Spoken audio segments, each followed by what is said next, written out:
to the farmhouse kitchen for a video covering our favorite cooking utensils.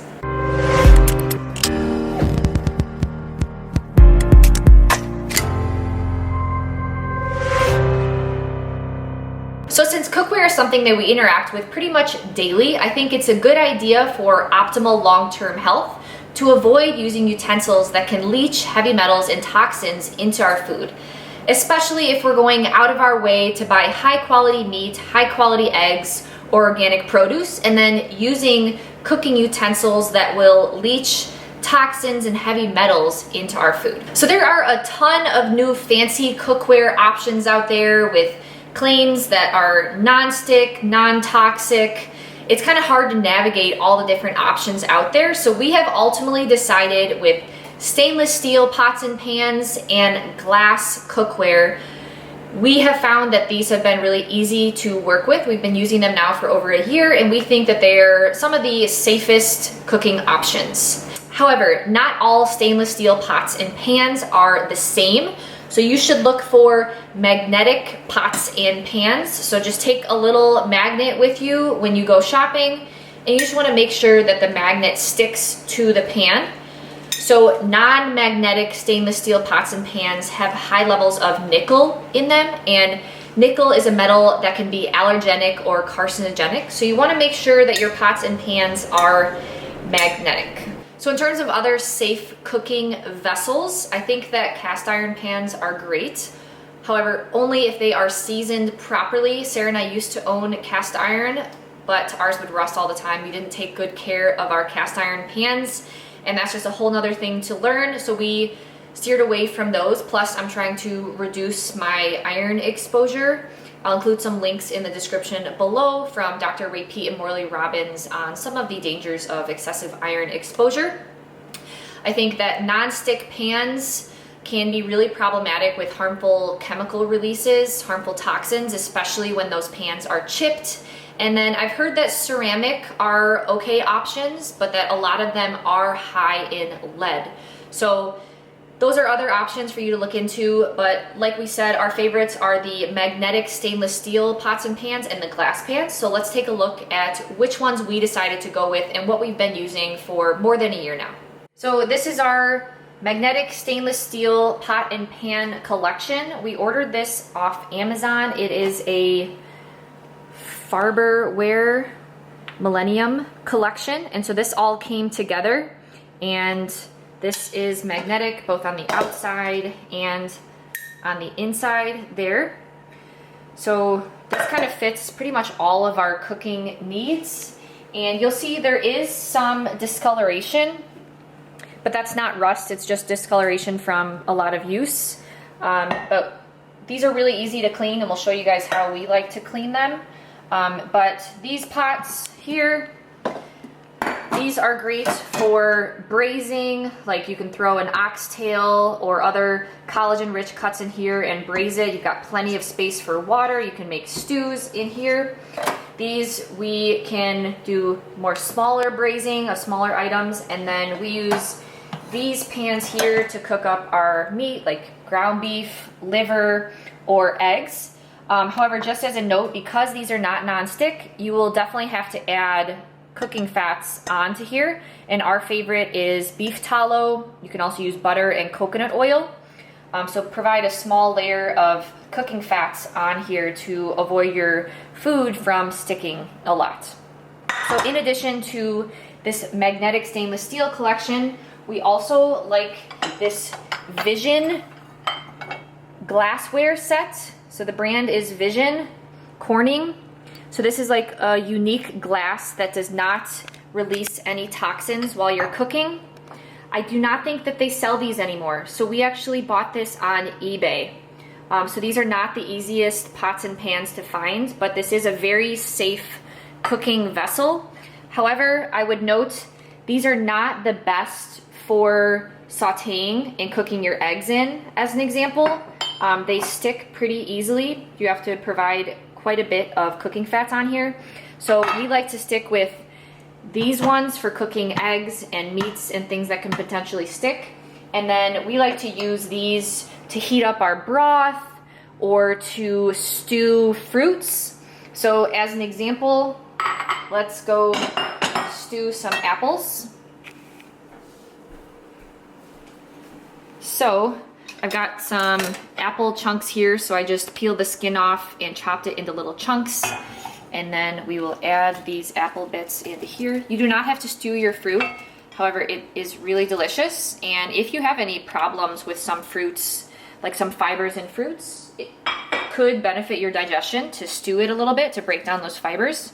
So I'll add a little bit of water. All right, so added a little bit of water there.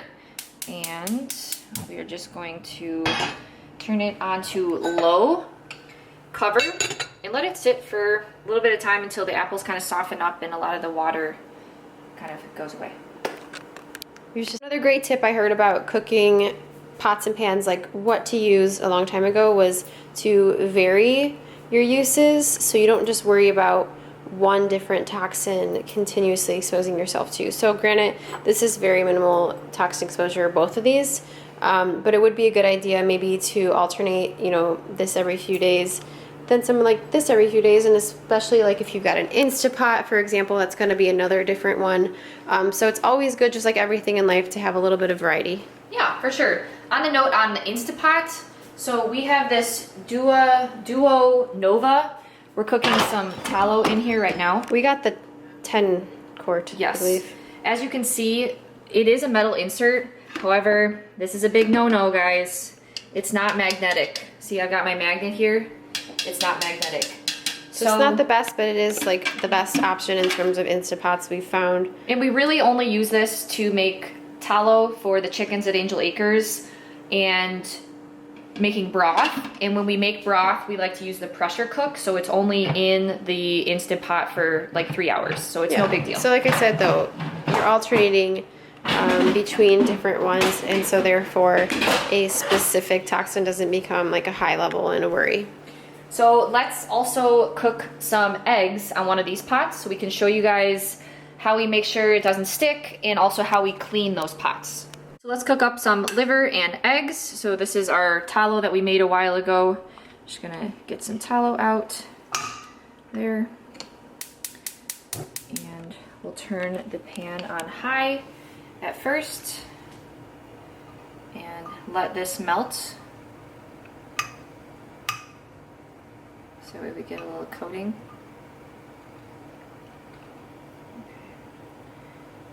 You can end it. All right, so the tallow has melted and you can see a little fat coating of tallow on there. So we're gonna reduce it to low. And let's crack the eggs on. 1.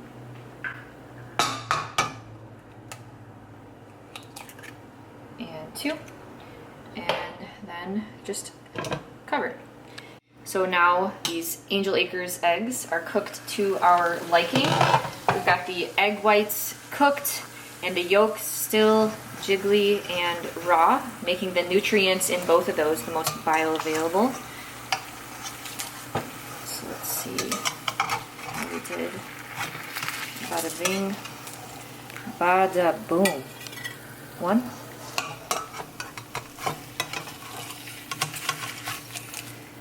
Boom. Alright, so now let's cook up some liver. So it's still got enough tallow in there, pretty much. And we're going to keep it on low and cover. Okay. So after a few minutes there, now we're going to flip. Ooh. And cover again. Let's check on these stewed apples back here. So sometimes add a little bit too much water, which I did here, but that's okay. They look great. So yummy. And then adding some salt and cinnamon with this. Yum. So we like to stew. What are the fruits we like to stew? Pears, peaches, apples, nectarines. More of the stone fruits.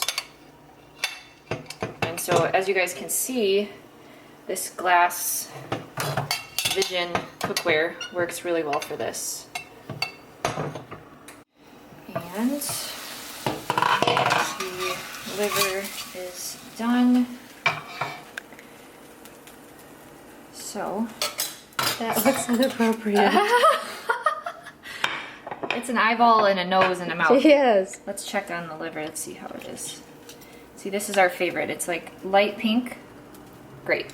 So this is a nice little breakfast in addition to, like, for example, some well-cooked potato, raw honey or orange juice or something like that. And then, of course, to top it off with some sea salt flakes. But that's besides the point. Let's go now clean this off. So right after we're done cooking, we like to bring it to the sink and just let it sit in some water. With some Branch Basics.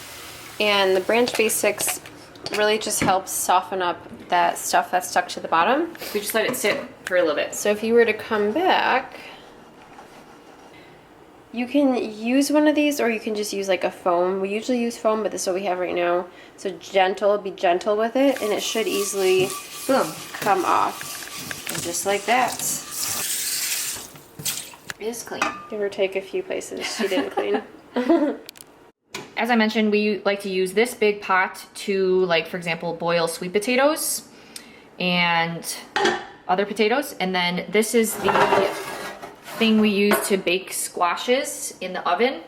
And so it's just a stainless steel cooking vessel, and then we just like to put parchment paper on top. We just finished roasting some delicata squash. So this is what we like to use for the oven.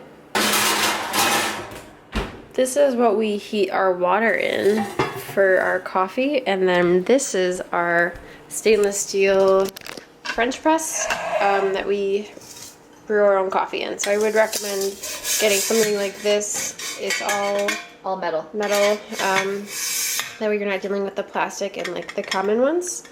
And then we don't freak out too much about like plates and stuff. We just avoid plastics. So these are just ones that our mom had gotten us a long time ago. Everything is going to be like a ceramic or a glass type of a bowl. So yeah, we just avoid plastics there. All right, thanks so much for tuning in, guys. As a note, you do not need to buy both magnetic stainless steel and glass pans. Just showing you guys the various utensils that we use to cook and meal prep our food. So if you guys enjoyed this video, make sure you hit the like and subscribe to the channel for future cooking videos. And until next time, behave like an angel.